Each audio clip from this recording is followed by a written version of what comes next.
सारे छात्र नखुश से इनसे कोई भी छात्र इनके पक्ष में नहीं है। अगर अस्पताल में लोग जाते हैं ठीक से इलाज नहीं हो पाता है, तुरंत रेफर कर दिया जाता है।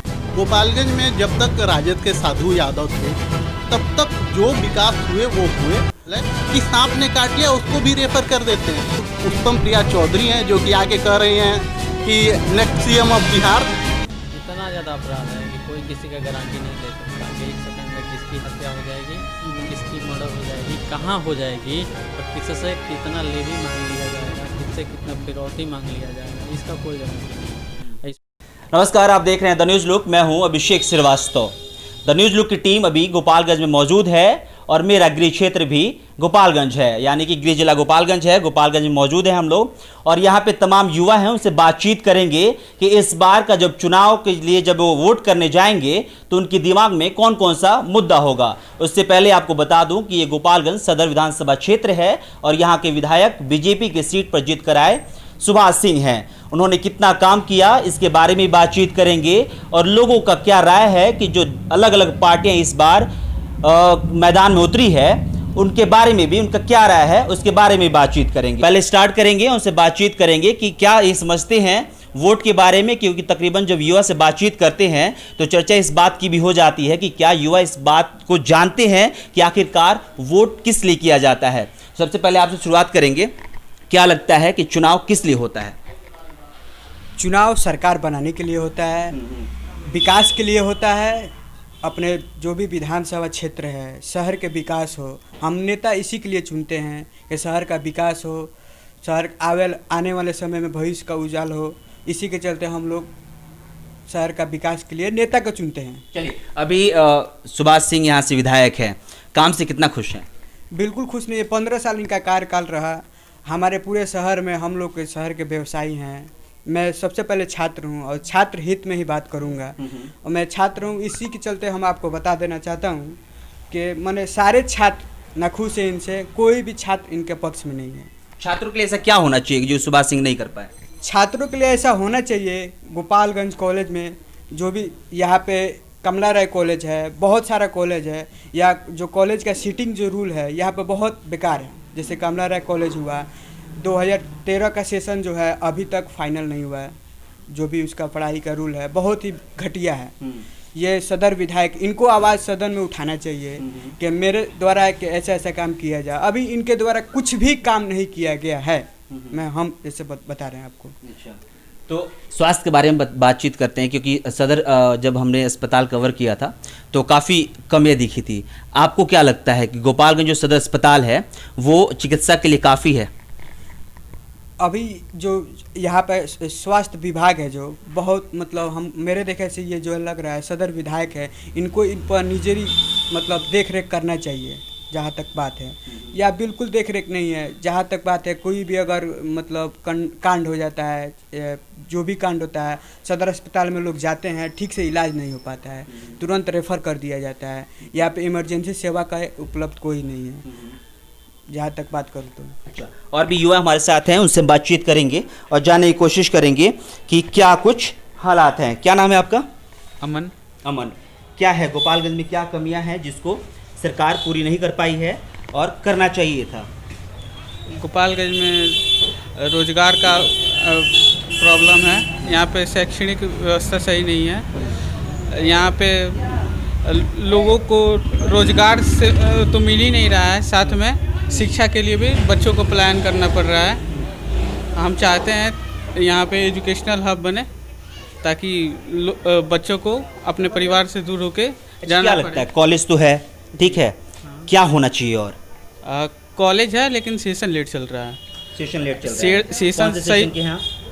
हम 2016 के सेशन के हैं। ग्रेजुएशन 2016 के, यानी कि 2016-19 के सेशन। हाँ। कौन सी ईयर में अभी एग्जाम, कौन सा ईयर का दिए हैं? अभी तो सेकेंड ईयर का हुआ है। सेकेंड ईयर का एग्जाम हुआ है। हाँ। कब हुआ एग्जाम? पिछले साल हुआ था। पिछले साल हुआ है। जेपी यूनिवर्सिटी होगी? जी। अच्छा, कॉलेज कौन सा है? कॉलेज कमला राय। कमला राय कॉलेज। कमला राय कॉलेज के बारे में आपको बता दूं कि गोपालगंज इस समय जो जेपी यूनिवर्सिटी है उसके अंडर में आने वाली सबसे बड़ी जो कॉलेज है गोपालगंज में वो कमला राय कॉलेज है। और लगातार जेपी यूनिवर्सिटी की जब चर्चा होती है तो इस बात के लिए चर्चा होती रहती है कि सेशन जो है वो लेट होता है, वो कोई भी वीसी आए सेशन हमेशा लेट रहता है, जिससे लोगों को परेशानी होती है। और तमाम छात्र इसी बात के लिए आंदोलन करते रहे हैं गोपालगंज में कि जो जेपी यूनिवर्सिटी का रवैया है वो सुधरे। इसके लिए हम चाहते हैं कि शैक्षणिक व्यवस्था में सुधार हो ताकि सेशन अच्छे से चले और बच्चों को और हमारे जैसे विद्यार्थियों को बाहर जाना ना पड़े और अतिरिक्त शैक्षणिक वाहन मतलब ये बताओ हमको, जैसे कि एग्ज़ाम देते होगे, कॉलेज में एडमिशन लिए तो पता चलता होगा कि एग्ज़ाम दिए, यूनिवर्सिटी में पेपर गया और रिजल्ट बन के आता है। क्या लगता है कि युवा हो, क्या लगता है ऐसा क्या होना चाहिए जिससे कि तमाम चीज़ें सही हो सकती हैं? उसके लिए तो हमको मालूम नहीं है, लेकिन जो शिक्षक शैक्षणिक पदाधिकारी हैं उनको अच्छे से स्क्रूटनी करना चाहिए और हम लोग के स्टूडेंट जैसे उन लोग को प्रॉब्लम सुनना चाहिए ताकि प्रॉब्लम जानना चाहिए ताकि उसको अच्छा से निपटा। कॉलेज में पढ़ाई होता है? कॉलेज में पढ़ाई नहीं होती है बिल्कुल, एक भी क्लास अभी तक हमने तो किया नहीं है। जाने पे किए नहीं हो या होता ही नहीं? होता ही नहीं है। अच्छा। जाने के बाद सिर्फ एडमिशन का काम चलता है, परीक्षा का काम चलता है और कुछ नहीं। अच्छा, मतलब एडमिशन के टाइम कॉलेज खुलता है और परीक्षा के टाइम कॉलेज खुलता है और ऐसे नहीं खुलता है और ऐसे बीच में कॉलेज खुलता है, नाम के लिए कोई रहता नहीं है। अच्छा, एक बात बताओ हमको, नीतीश कुमार मुख्यमंत्री हैं, नीतीश कुमार कह रहे थे कि शिक्षा व्यवस्था जो है बिहार में बहुत तगड़ा कर दिए हैं। देखिए, पहले के मुकाबले तो सही हुआ है। माध्यमिक विद्यालय, primary education, high school education तक सही था, लेकिन कॉलेजिएट एजुकेशन के लिए बिहार बद से बदतर होते जा रहा है। पहले भी खराब था और अब भी खराब अब भी खराब है। अच्छा, ठीक है। आपको क्या लगता है कि गोपालगंज में क्या कुछ होना चाहिए था और नहीं हुआ? गोपालगंज में मतलब सरकार, ऐसी सरकार है गोपालगंज में बहुत, आजकल देख रहे हैं कि गोपालगंज में कहीं इधर गोली चल रहा है, कहीं उधर गोली चल रहा है। ये सब बंद होना चाहिए। ये सब पहले चल रहा था, फिर बीच में हुआ, फिर अब देख रहे हैं चालू हो गया है।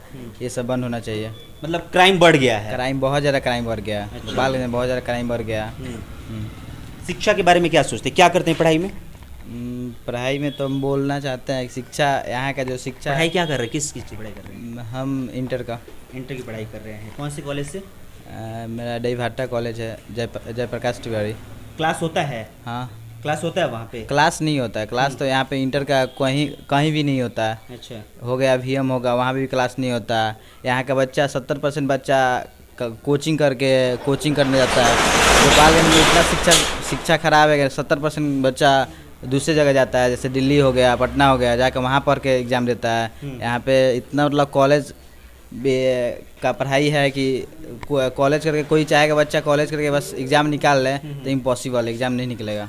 चलिए, थोड़ा सा मैं आपको बता दूं कि बिहार में इस बात की चर्चा रहती है, और जब लॉकडाउन हुआ तो उस समय चर्चा इस बात की हुई कि जो बेरोजगार हैं वो बिहार से बाहर जाते हैं, लेकिन एक बड़ी आबादी है जो छात्रों की है वो बिहार से दूसरे राज्य जाते हैं पढ़ाई करने के लिए, क्योंकि जो क्वालिटी ऑफ टीचिंग होता है, यानी कि जो टीचर होते हैं वो बिहार से दूसरे राज्य चले जाते हैं। यूनिवर्सिटीज़ नहीं है ज़्यादा, कॉलेजेस ज़्यादा नहीं है। गोपालगंज में जितनी जनसंख्या है, जितने छात्र हैं, उसके हिसाब से जो कॉलेज है वो काफ़ी कम है, जिससे कि कई छात्रों को दूर कॉलेजेस में भी एडमिशन लेना पड़ता है। और क्वालिटी की बात की मैंने कि जो यूनिवर्सिटी की जो रवैये है उसके कारण जो छात्र हैं वो दूसरे राज्य भी चले जाते हैं ताकि वो सही से एजुकेशन ले सके और वक्त पे उनको डिग्री मिल जाए। इसके लिए भी जो छात्र हैं वो बिहार से दूसरे राज्य जाते हैं। क्या नाम है आपका? कुमार ऋषभ वर्मा। ऋषभ, क्या करते हैं? मैं बीटेक करता हूँ भोपाल से। भोपाल से बीटेक कर रहे हैं, यहाँ से क्यों नहीं कर रहे हैं? यहाँ पे कॉलेज ही नहीं है, टेक्निकल कॉलेज एक भी नहीं है बिहार में अच्छी कोई। अच्छी नहीं है, नहीं तो कॉलेज तो है मतलब आप पढ़ाई के मतलब मोटो से देखिए, कहीं भी कोई सिलेबस नहीं चलता है, या फिर कॉलेजेस नहीं ओपन होती हैं, या फिर कभी कॉलेज जाओ तो टीचर्स अवेलेबल नहीं होते हैं, या कोई अच्छे प्रोफेसर नहीं है। बट यही आप बाहर जाओ देखो, मतलब एक से काल प्रोफेसर मिलेंगे आपको प्राइवेट कॉलेज का, मैं बता रहा हूँ। अच्छा ऋषभ, क्या लगता है कि बिहार से ही तो टीचर कई सारे गए होते हैं, तो क्यों जाते हैं? यहाँ पे मतलब ऐसा माहौल जो होता है वो नहीं है टीचर लोग का। यहाँ पे अपन अगर नंबरिंग का बात करते हैं कोई टीचर को, तो अगर 10 टीचर हैं तो पहले अगर गवर्नमेंट जॉब है तो लगभग 5-6 टीचर करते हैं कि मतलब आते हैं कॉलेज, टाइम स्पेंड करेंगे चले जाएंगे, इन्हें मतलब नहीं रहता है, अटेंडेंस लेंगे जो भी है। बाकी 2-3 है वो पढ़ाई मतलब अच्छे से पढ़ाएंगे जो भी हुआ।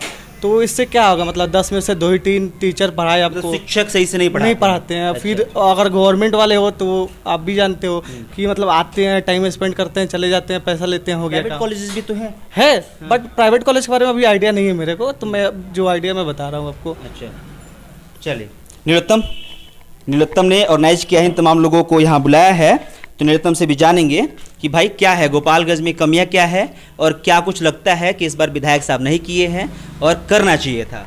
देखिए, मैं लगभग 15-16 साल से गोपालगंज में अभी हूँ। गोपालगंज में जब तक राजद के साधु यादव थे तब तक जो विकास हुए वो हुए, नहीं तो राज्य सरकार के द्वारा मुझे कोई विकास नहीं दिखता। एक आप ट्रीटमेंट कराने लेके चले जाओ, देहात से आदमी जाए हॉस्पिटल में, सदर अस्पताल का जो है, जो डिस्ट्रिक्ट हॉस्पिटल है, कि सांप ने काट लिया उसको भी रेफर कर देते हैं, कुत्ते ने काट लिया उसको भी रेफर कर देते हैं। जब इतनी बड़ी मूलभूत सुविधा नहीं है उस जिले में, जिस जिले में रोज बाढ़ आता है। जब आप देखें दूसरी बार बाढ़ आई, दूसरी बार बांध टूट गया, वहीं टूटा जहां बंधा हुआ था। जब इतनी मूलभूत सुविधा नहीं है उस जिले में जहां के 3-3 मुख्यमंत्री हुए, तो आप क्या सोच सकते हैं विकास के बारे में। अच्छा नीलोत्तम, आपने बाढ़ की बातचीत की, बाढ़ के दौरान मैंने देखा भी कि आपने बहुत सारा सामग्री बांटा भी, और मैं भी घूम रहा था। जब उस समय आप जा रहे थे तो लोग आपसे क्या कह रहे थे? लोगों को स्थानीय सरकार से, स्थानीय विधायकों से बहुत अपेक्षाएं थी उस समय, क्योंकि अभी चुनाव का समय था। उनको लगा कि जिनको मैंने अपना सब माना, जिनको अपने नेता चुना, वो आएंगे और हमारी मदद करेंगे। लेकिन वो कोई नहीं गए, और प्राइवेट एजेंसी और प्राइवेट ऑर्गेनाइजेशन, एनजीओज, या जिन लोगों को उस सब में अच्छा लगा उन्होंने जाके उनकी मदद की, तिरपाल बांटे, खाने के सामान बांटे, जबकि गवर्नमेंट का कोई आदमी नहीं गया। अच्छा, जब गवर्नमेंट कहती है, जैसे कि नीतीश कुमार हैं, जब वर्चुअल रैली कर रहे थे तो तमाम जिक्र कर रहे थे तमाम चीज़ों का, शिक्षक की बात करें या फिर बाढ़ क्षेत्र की बात करें, कह रहे थे कि सबको खाना हमने खिलाया है, सबके लिए सब कुछ किया है। तो सुन के क्या लगता है? अब कुछ पेपर भी होते हैं, हर चीज़ तो ज़रूरतमंद के पास पहुंचती नहीं है। हो सकता है पेपर पे वो पहुंचा देते हो। पेपर भी तो कुछ चीज़ होती है ना, पेपर पे पहुंच जाता है। मुझे तो यही लगता सुन के यही लगता है, क्योंकि मैंने जिन भी ज़रूरतमंदों से मिला उन्हें कोई सहायता प्राप्त नहीं हुई थी उस समय तक, जबकि बाढ़ आए 10-15 दिन हो गए थे। तो मुझे तो नहीं लगता है कि ज़रूरतमंदों तक पहुंचती है। उनको जो पेपर मिलते हैं उनको तो यही पता लगता है कि पहुंच जाता है, लेकिन जो पहुंचाने वाला है हो सकता है बीच में कहीं रख लेता हो। तो फिलहाल ये है कि जो लगातार, क्योंकि मैं भी कई बार इस बात की चर्चा कर चुका हूं, क्योंकि जब मैं बाढ़ के दौरान जब क्षेत्रों में जाता हूं, और अब भी बाढ़ से कई इलाका ग्रसित है, क्योंकि पहले भी आपने रिपोर्ट देखा होगा कि हमने सोनपुर विधानसभा सीट के जो क्षेत्र है वहां पे हमने आपको ग्राउंड रिपोर्ट दिखाया था, और उसमें साफ तौर पर यह दिख रहा था कि पिछले 4 महीने से जो बाढ़ ग्रसित इलाका है वहां विधायक जी नहीं आए थे, सांसद साहब नहीं आए थे, मुखिया भी नहीं आए थे, और बाढ़ से डूबने के बाद भी उस इलाके को बाढ़ ग्रसित क्षेत्र नहीं उसको कहा गया था। तो क्या कुछ कर रही है सरकार और नीतीश कुमार क्या दावे कर रहे हैं, वो तमाम चीजें हम आपके सामने रख रहे हैं। और बाकी जो तेजस्वी यादव भी लगातार इस बात का दावा कर रहे हैं कि वो बहुत कुछ करेंगे, तो उनके क्षेत्र में भी कितना काम हो रहा है, जिस सीट पे उनके विधायक हैं यानी कि आरजेडी के टिकट पर चुन के लड़के आए हैं, वो कितना काम कर रहे हैं वो भी लगातार हम दिखा रहे हैं। क्या नाम है आपका? सूरज कुमार सोनी। सूरज, क्या करते हैं सूरज? जी हम पढ़ते हैं। कौन सी क्लास में पढ़ाई करते हैं? बीए कर रहे हैं सर। बीए कर रहे हैं। कौन से कॉलेज से कर रहे हैं? मगध यूनिवर्सिटी से कर रहे हैं। मगध यूनिवर्सिटी। पटना कॉलेज कहाँ है? पटना। पटना में ही है। तो जाते हैं यहाँ से क्लास करने के लिए? वहीं पे हम रहते हैं, अभी लॉकडाउन से यहाँ पे हैं। अच्छा, क्यों नहीं गोपालगंज, क्यों नहीं? क्योंकि मेरे भैया जेपी यूनिवर्सिटी से हैं, 2012 का एडमिशन है, आज तक उनका, अभी तक उनका ग्रेजुएशन कंप्लीट नहीं हुआ, इसलिए हम वहाँ से एडमिशन लिया। अब उनका स्थिति इतना ख़राब है कि अब वो छोटा मोटा कहीं 12 से 15 सेशन था। 12 से 15 कंप्लीट नहीं हुआ? नहीं सर, कौन से कंप्लीट हुआ तो उसका रिजल्ट डिग्री नहीं मिल पाया, और अभी तक उनका मार्कशीट तक नहीं आया है। मार्कशीट भी नहीं आया सर। कितना कंप्लेन, कितना वहाँ पे आप रिसीव नहीं किए कि यूनिवर्सिटी नहीं मिला? भैया तो इतना जाते हैं कि पूछिए मत, जाते हैं और कभी कॉलेज में कुछ तो कभी कुछ। अब कोई यहाँ से छापड़ा जाए ये तो कोई 5 किलोमीटर का रास्ता तो नहीं है, 100 किलोमीटर यहाँ से छप रहा है। जाना है, आना है, फिर आदमी बार बार जाता है कॉलेज में, सर लोग प्रोफेसर दौड़ाते हैं, आज ये काम नहीं है, दौड़ते दौड़ते मतलब 6 साल से दौड़ रहे हैं, अब वो अभी भी दौड़ ही रहे हैं कि मेरा डिग्री मिल जाए। क्या होना चाहिए गोपालगंज में? कॉलेज का तो बात कीजिए तो कॉलेज बस नाम के लिए है। कॉलेज तो अब आपसे बता दिया, अब इससे बड़ा क्या आपको एग्जाम्पल दें। इसलिए हम पटना से एडमिशन लिए मगध यूनिवर्सिटी से, तो अभी सेशन सही चल रहा है। तो इस बार एग्ज़ाम था तो ये लॉकडाउन के कारण कैंसिल हो गया था, अब होगा, डेट निकल गया, 30 नवंबर से होगा। भाई अच्छा हो जाए, हम लोग अब अपना आगे का काम करेंगे। और सबसे पहली बात बिहार में तो रोज़गार नाम के पढ़ाई भी कर लें तो आखिर युवा करेगा क्या? सारा कोई तो बिजनेस नहीं कर सकता है, किसी को तो जॉब भी चाहिए। अब नीतीश कुमार 15 साल से सरकार में हैं, वो आदरणीय हैं, वो अच्छा भी काम किए हुए हैं। केवल सड़क बनाने से विकास नहीं होता है सर, मेरे कहने से मतलब बिहार में इंडस्ट्री चाहिए, बिहार में इंडस्ट्री चाहिए और बिहार में एजुकेशन। इस बार मौका मिला तो इंडस्ट्री भी आएगी। वो सब घेर बांधते हैं, ठीक है। वो इसके इतना मिल बंद है, उसमें से गोपालगंज में पहले भी गोपालगंज में हथुआ जो है वहाँ पे सर डलडा का फैक्ट्री और मिल भी है मीरगंज में, वो अभी तक बंद पड़ा है। तो अगर वो भी सब चालू कराया जाए तो कितने किसान भी खुश होंगे और उसमें कैंडिडेट को भी जगह मिले रहने के लिए, बेरोजगार थोड़ा कम हो। आप लॉकडाउन में भी आपको पता ही होगा कितना बाहर से लोग यहाँ पे आते थे। ये हमारे साइड से ही गोपालगंज के जो बीचों बीच NH निकलता है उस पर इतना एक्सीडेंट होता है, आप ये भी जानते हैं, आप उस पर भी कवरेज किए होंगे। उस पर एक्सीडेंट के कारण लॉकडाउन में कितना गाड़ी लड़ता था, वो मतलब मजदूर लोग को देख के खुद एथी होता था कि क्या ये सरकार इतना रोड बना ही रहे हैं फिर भी NH का भी नहीं सुधरा। वो अभी तक वो फ्लाईओवर चालू नहीं हुआ। और एजुकेशन क्या करते हैं? पढ़ाई करते हैं। पढ़ाई करते हैं, कौन सी क्लास? अभी तो बीकॉम कर रहे हैं, फर्स्ट ईयर में भी बीकॉम कर रहे हैं। चलिए शिक्षा के बारे में तो हमने बातचीत कर ली। सुशील मोदी जब कहते हैं कि लोग हमारे यहाँ से इसलिए जाते हैं बाहर क्योंकि उनको मज़ा आता है, कैसा लगता है? मतलब देखा जाए तो ये चीज़ बहुत ही मतलब थोड़ा सा सुनने में अजीब लगता है कि सबसे ज़्यादा हमारे यहाँ बेरोज़गारी की कमी है। और ये देखा जाए तो हमारे यहाँ कोई भी फैसिलिटी अवेलेबल नहीं है, जैसे में आप टेंपल फैसिलिटी, मंदिर facility, college facility, school facility, hospital facilities, यहाँ किसी प्रकार की फैसिलिटीज़ अवेलेबल नहीं है। और हम देखा जा रहा है कि मतलब ये चीज़ 15 साल से सरकार है, इसमें किसी प्रकार का विकास नहीं हुआ है। और रोड बात सही है, जैसे हमारे सूरज भैया बताएं कि रोड बनाने देने से विकास नहीं होता है। और आए दिन अच्छा ये बताओ रोड बनाए अपना जगह, वो रोड भी सही है, वो भी तो जरूरी है, लेकिन टूट गया तो उसका मरम्मत, रोड का छोड़िए, रोड ही बनेगा 15 साल में तो फिर दूसरा काम उनको केवल रोड बनाने के लिए सरकार बनाया गया था।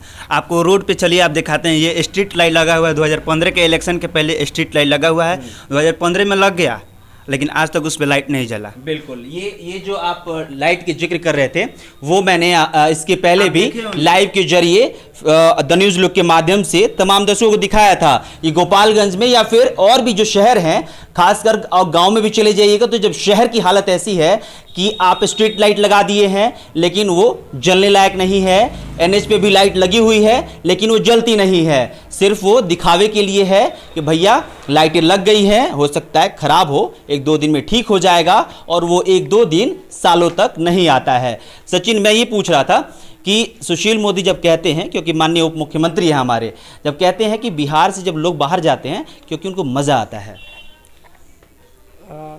जैसे मतलब देखा जाए तो ये चीज़ सुशील मोदी को ये चीज़ अगर मज़ा आता है तो ये बिल्कुल गलत है, गलत है। सचिन जी की तरफ से अगर सुशील मोदी ये कहते हैं कि बिहार के लोगों को बाहर जाने में मज़ा आता है, इसका मतलब एक स्पष्ट है कि वो अपनी कमियों को छुपाते हैं, अपनी कमियों को उजागर नहीं होने देना चाहते हैं, इसलिए वो ये कहते हैं कि भाई उनको मज़ा आता है।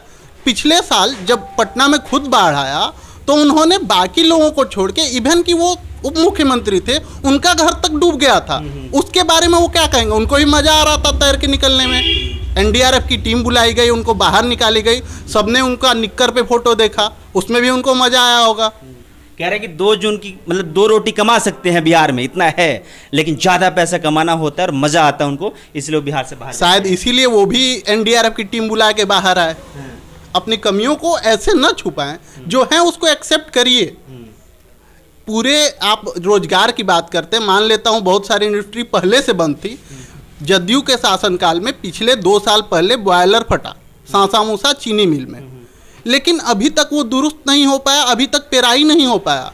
पिछले सेशन का जो भी बकाया किसानों का वो अभी तक मिल नहीं पाया। किसान कैसे अपना जीवन यापन कर रहे हैं ये किसान समझ रहे हैं, लेकिन हमको क्या, हम तो काम कर रहे हैं। बाकी सूबे में सब कुछ चंगा है। अरे सुशासन की सरकार है, सब चीज़ अच्छा है। एक ही जगह पे 3 एक्सीडेंट होते हैं फिर भी रोड नहीं बनता है। आपने भी कवर किया था, मैंने देखा था आपका, एक ही जगह पे, लेकिन फिर भी कोई उपाय नहीं है, कुछ नहीं कर सकते हम उसके लिए। लोग तो हैं मरने के लिए हैं, लोग तो मर ही जाते हैं। तेजस्वी यादव के बारे में क्या सोचते हैं? सोचना क्या है, तेजस्वी यादव देखिए एक युवा नेता हैं, युवा सोच हो सकते हैं, लेकिन जो उनका सोच है मुझे बहुत, मैंने पर्सनली मैं अपना बता रहा हूँ, मुझे बहुत अच्छा नहीं लगता। अगर आप बिहार के लिए, बिहार नेतृत्व के लिए कहेंगे तो वो चीज़ें मुझे रामविलास पासवान जी कल गुजर गए, उनके लड़के चिराग पासवान में दिखती है कि वो बिहार के लिए कुछ कर सकते हैं। उनके पास वो विजन मुझे दिखती है। बाकियों को क्या लगता है ये मैं नहीं कहूँगा, क्योंकि वो पढ़े लिखे भी हैं, या फिर पुष्पम प्रिया चौधरी हैं जो कि आके कह रही हैं कि नेक्स्ट सीएम ऑफ बिहार। अब क्या उनका एजेंडा है पॉलिटिकल, हो सकता है पॉलिटिकल ये अपना एजेंडा हाई करने के लिए आई हो, या जो भी हो, मुझे नहीं लगता है कि तेजस्वी यादव हों या अन्य लोग हैं उनमें बिहार को बहुत विकसित करने की क्षमता हो। वो ये सोचते हैं कि कुर्सी मेरी बनी रहे, बाकी सब ठीक है। पुष्पम प्रिया चौधरी को मौका मिलना चाहिए। मैं ये नहीं कहता हूँ, इतनी नहीं है, उन पे भरोसा हम नहीं कर सकते हैं, लेकिन जो काम चिराग पासवान ने अपने संसदीय क्षेत्र के लिए किया है, फॉर बिहार फॉर बिहारी, जो उनका स्लोगन है, मुझे अच्छा लगता है। बिहारी फर्स्ट बिहार फर्स्ट, ये स्लोगन मुझे अच्छा लगता है और मुझे उनमें कैपेबिलिटी दिखती है कि वो कुछ कर सकते हैं। स्लोगन से विकास हो जाता है? जी नहीं, जरूरी नहीं है, लेकिन जैसा मैं उन्हें देख रहा हूँ पिछले राजनीति में, जब से वो सक्रिय हैं तब से मुझे लगता है कि वो कुछ कर सकते हैं बिहार के लिए। देखने से तो किसी पे कुछ नहीं लगता है। विश्वास मतलब किया जा सकता है। चलिए ठीक है, क्या नाम हुआ सर आपका? मैं सूरज भूषण, क्या करते हैं सर? सराफा मंडल अध्यक्ष, व्यवसाय करता हूँ मैं। किस चीज़ का व्यवसाय है आपका? मेरा व्यवसाय सोने चांदी की है। सोने चांदी की है। क्या लगता है व्यवसायियों की स्थिति क्या है गोपालगंज में? व्यवसाय की स्थिति बहुत गड़बड़ चल रहा है अभी, और इसमें जो है व्यवसायियों को बारे में सरकार को सोचना चाहिए कि कैसे इसका उत्थान होगा। जब सोने चांदी की बातचीत आती है, ज्वेलरी दुकानों की बातचीत आती है, तो जब कोई कांड होता है तो खासकर डर का माहौल होता है, क्या ऐसा है क्या? हाँ, अगर सोने चांदी के कोई कांड होते या कोई भी सामान कोई ले जाकर बेच भी देता है, मान लीजिए कि कोई ले जा रहा है सामान बेच रहा है उसको, तो बेचने के बाद पता चलता है कि चोर है, तो उस किसी के माथे पर तो लिखा नहीं है, कोई व्यवसायी खरीद लेता है तो उसको ले जाकर पुलिस बर्बरतापूर्वक उसके साथ बहुत गलत कार्य करती है। गोपालगंज में क्या लगता है कि व्यवसायी निश्चिंत होकर अपना कारोबार कर सकता है? व्यवसाय निश्चिंत होकर कारोबार कर सकता है, सरकार चाहेगी तो जरूर करेगी। अभी जो माहौल है, हाँ, उसके हिसाब से क्या लगता है आपको? अभी माहौल जो है उस हिसाब से तो बहुत गड़बड़ चल रहा है, बहुत क्राइम बढ़ गया है, व्यवसायियों की स्थिति, घर से बाहर निकालना मुश्किल है, अपहरण बढ़ रहा है,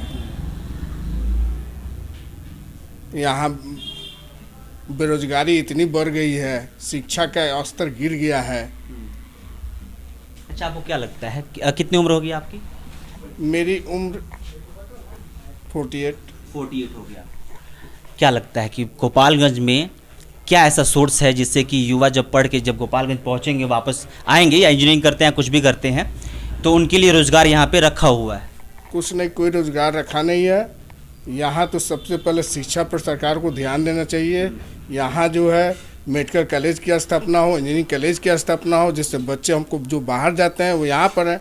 नीतीश जी कह रहे हैं कि अब तो हर जिला में हम कर देंगे। कुछ नहीं, अभी तो कुछ नहीं हुआ है, कोई प्रोपेगेंडा नहीं है अभी करने का। कह रहे हैं कर देंगे। कर देंगे तो अच्छी उत्तम है। तेजस्वी यादव के बारे में क्या सोचते हैं?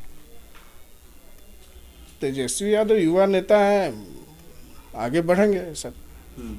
जो करेगा वही ना बढ़ेगा जी। गोपालगंज के 2-3 पॉइंट के बारे में बता दीजिए जिसके बारे में हमको लगता है कि सरकार को काम करना चाहिए और नहीं किया, जिससे कि लोगों को बहुत परेशानी है। गोपालगंज की कुछ ऐसी समस्या बता दीजिए 2-3 जिससे कि आपको लगता है कि उसके बारे में काम करना चाहिए विधायक जी को या सरकार। विधायक जी को उद्योग धंधा पर ध्यान देना चाहिए, उद्योग धंधा बैठाएं यहाँ पर जिससे बेरोजगारी कम हो बच्चों को, यूनिवर्सिटी का यहाँ स्थापना कराएं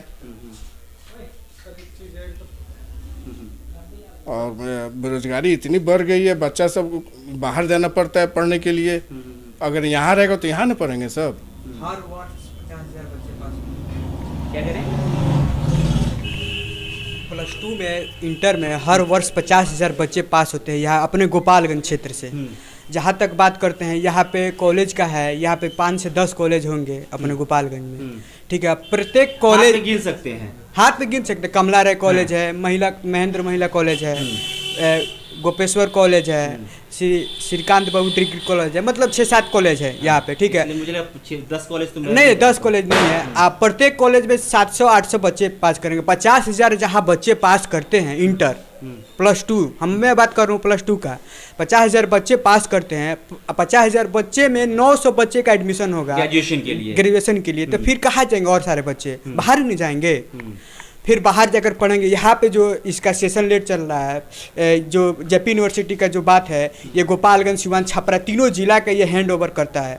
और भी कई ज़िले हैं कि जो मतलब टाई अप है इनसे, और भी बहुत सारा कॉलेज है। ये कैसे हो सकता है? बच्चे पढ़ेंगे आगे चल के, फिर रोज़गार के लिए बात करेंगे। जब तक पढ़ेंगे नहीं तो रोज़गार कैसे मिलेगा? अच्छा, एक बात बताओ कि आपको क्या लगता है कि सुभाष सिंह पिछले 4 बार से विधायक हैं, कैसे विधायक बन गए? विधायक बन गए, यहाँ पे जातीय समीकरण है अपना, फिर विधायक का वही जो बात है, मतलब समीकरण, जातीय समीकरण पे बिहार का जो चुनाव होता है जातीय समीकरण पे होता है। जहाँ तक बात करता हूँ, ये सदर विधायक जो सदर विधानसभा 1 से 1 पड़ेगा, ये हम लोग विधानसभा 1 से 1 से आते हैं। और जहाँ तक बात है कि ये मतलब जो विधायक है यहाँ के, मतलब ठीक से पूर्ण रूप से अपना काम नहीं कर पा रहे। अच्छा, आपको क्या लगता है, क्या लगता है कि 4 बार सुभाष सिंह विधायक बने और लगातार बनते गए, कैसे बन गए? जब काम ही नहीं कर रहे थे कैसे बन गए? जब रोजगार के लिए कुछ नहीं किए, शिक्षा के लिए कुछ नहीं किए, तो कैसे बन जा रहे हैं? सुभाष सिंह अच्छे व्यक्तित्व के आदमी हैं और कहा जाता है कि होम्योपैथ का दवा है, न बिगाड़ते हैं न बनाते हैं। अच्छा। और लोग चाहता है कि भाई ऐसा आदमी कोई नहीं आए जिससे गोपालगंज में आतंक फैले। अच्छा। इसलिए लोग सुभाष सिंह को वोट देता है। इसलिए मतलब वो कोई और ऐसा कैंडिडेट नहीं है जो कि शांत बैठ सके। अच्छा, क्या नाम है आपका? सुंदर कुमार सुंदरम, गोपालगंज छात्र नेता हैं। अच्छा, क्या लगता है गोपालगंज में क्या समस्या है जिसके बारे में काम नहीं हुआ और काम होना चाहिए था, और उसी पे इस बार आप वोट करेंगे? देखिए, गोपालगंज में नहीं बात करें तो पूरे बिहार में बहुत सारी समस्या है, सबके पास समस्या है। गोपालगंज का सबसे बड़ा जो समस्या है, एक बच्चे ने बताया आपके सामने, वो समस्या आपका अपराध। इतना ज़्यादा अपराध है कि कोई किसी का गारंटी नहीं ले सकता कि 1 सेकंड में किसकी हत्या हो जाएगी, किसकी मर्डर हो जाएगी, कहाँ हो जाएगी, और किससे कितना लेवी मांग लिया जाएगा, किससे कितना फिरौती मांग लिया जाएगा, इसका कोई गारंटी नहीं है। इस पर कोई जनप्रतिनिधि नहीं बोलता है। गोपालगंज की 6 विधानसभा है, 6 जगह से विधायक होते हैं, लेकिन कोई जनप्रतिनिधि इस पर आज तक ना बोला है, ना विधानसभा में प्रश्न किया है, ठीक, ना राजभवन को लिखा है, ना केंद्रीय नेतृत्व को बताया है, कुछ नहीं। अच्छे लोगों की हत्या होती है। यहाँ तक कि जो भी व्यवसायी यहाँ बाहर से आके व्यवसाय करते थे, हथुआ, मीरगंज, आपको कुचायकोट, गोपालगंज, भोरे, बैकुंठपुर के क्षेत्रों में, यहाँ से ट्रेवल करके सब कुछ जा रहा है धीरे धीरे। तो ये चीज़ें क्या है, हमारे पैसा जो 1-2 पैसा आ रहा था, वो भी चीज़ें जा रही है यहाँ से, अलग चीज़ है। 4-5 चीनी मिल हुआ करता था, सारे मिल धीरे धीरे बंद होते जा रहे हैं। सासा मूसा में वही स्थिति है, आने वाला समय में वो भी बंद होगा। आपको वहाँ से डालडा बनता था, हथुआ से चीनी बनता था, चॉकलेट बनता था, आपके ब्रांडेड आपकी शराब बनता था वहाँ से। हाँ, सबसे बड़ा वहाँ मेला का आयोजन होता था प्रतिवर्ष। वो सारी चीज़ें ख़त्म हो रही है। तो आपने कहा आप छात्र नेता हैं, छात्र के बारे में क्या लगता है, क्या कुछ कमियां हैं गोपालगंज में जो कि छात्रों को इससे जूझना पड़ रहा है, और ज़रूरत इस बात की है कि जल्द से जल्द जो भी विधायक बने या फिर है उसको करना चाहिए? देखिए, हमने क्या हुआ कि हम विद्यार्थी परिषद से अपने राजनीतिक जीवन का शुरुआत किया था, ठीक है, 12-13 में, और आते आते लगभग 6-7 साल जब बीता तो हमारे सामने छात्र संघ चुनाव आया। उस समय हम क्या हुआ कि 2018 की बात है, गोपालगंज, सीवान और छपरा के हम चुनाव प्रभारी थे, और इतना बढ़िया उस समय चुनाव का माहौल हुआ और सभी छात्रों ने सहयोग किया, अभिभावकों ने भी सहयोग किया, और हमारा हर जगह से बच्चा जीता।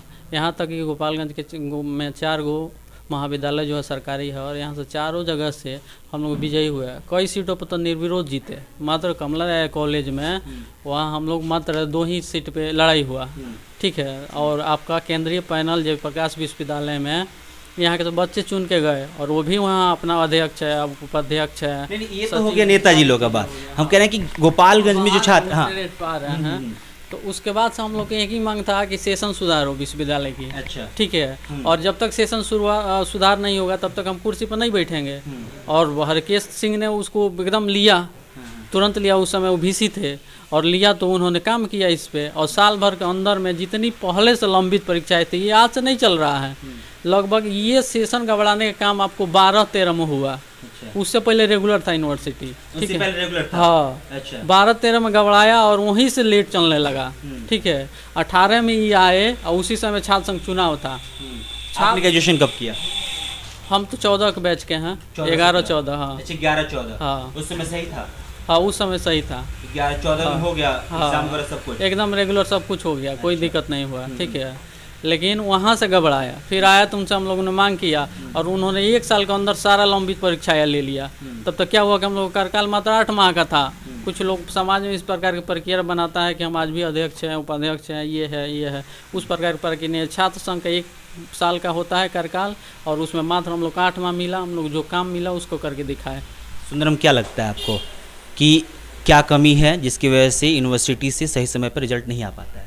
देखिए, हम बता रहे हैं, यहाँ कमी है, बहुत विश्वविद्यालय में कमी है। कमी का प्रथम कारण ये है कि उस पर इतना लोडेड है और वहाँ कर्मचारियों की संख्या काफ़ी कम है, ठीक है, पहली ये बात। दूसरा ये है कि लापरवाही हर स्तर पे है, ठीक है। भ्रष्टाचार है वहाँ, कुव्यवस्था है। कुव्यवस्था इतना है कि आपको किसी विभाग का नाम पूछ दीजिएगा तो वहाँ बताने वाला व्यक्ति नहीं है कि इधर जाइए। इस प्रकार की गतिविधि है वहाँ। और वहाँ जाने के बाद से पूरी तरह से वामपंथ का आधा बना हुआ था। हम लोग तो 8 माह में गए तो काफ़ी लड़ने के बाद से अपने जान को खतरे में डालकर कई बच्चे हमारे जेल भी गए उसमें। उसके बाद से हम तो गोपालगंज से 3 बस ले जाके यूनिवर्सिटी घेरवा लिए थे, ठीक है। तब उस क्षेत्र जाके और सुधार हुआ और यहाँ तक हुआ। एक और मांग आपको सामने उठ रहा है कि गोपालगंज में विश्वविद्यालय चाहिए, ठीक है, लेकिन वो मांग जो है पृष्ठभूमि पर उतरने वाला नहीं है। विश्वविद्यालय संभव नहीं है। हम लोगों ने उस समय मांग किया था कि विश्वविद्यालय की शाखा जो है वो गोपालगंज में खोला जाए, ठीक है। हाँ, और उस शाखा का मांग अब लगभग पूरा हो रहा है। इलेक्शन के बाद उस पर काम शुरू होगा। हम लोगों ने राज्यपाल को पत्र लिखा है, ठीक है, UGC को दिल्ली को लिखा है, हाँ, ब्रांच के लिए।